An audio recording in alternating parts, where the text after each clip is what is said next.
Now, I do want to spend a couple of minutes talking about the pension fund, because I do know that more than one or two of you care about where we're at with that. At the end of the last quarter, when we valued the fund, we were up to $197 billion.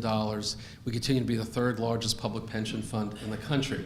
How the fund is best measured is how much do we have in assets versus the liabilities, right? So what is our, they've called it different things over the years, but what is our funded status is one way to look at that.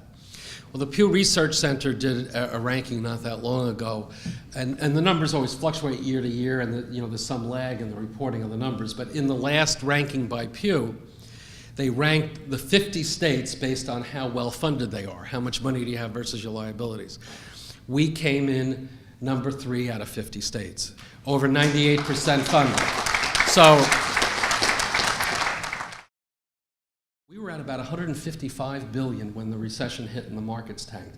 We went down to like 109 billion in 1 year. I had more hair before that happened. Imagine losing that much money in 1 year.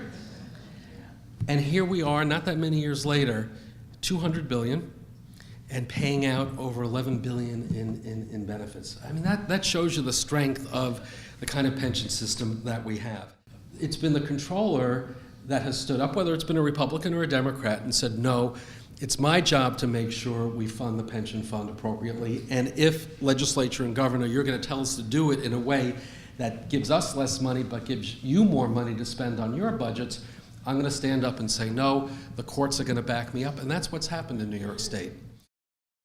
And it's the folks who work in a state facility or on the local road crew or in the schools or in the village hall or for the county. Those are the people who are living in the community, working there, and often retiring there and continuing to stay there. So the reality is retiree income, staying in New York, is an important part of our economy.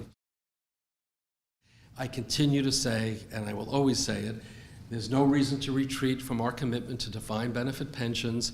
And if anybody proposes it again, they did a few years ago, I'm going to say, no way, not on my watch as Comptroller. We're going to keep our commitment to have defined benefit pensions for our public retirees and our public workers. My friends, I say, I'll channel Nancy Reagan. Just say no when somebody asks you.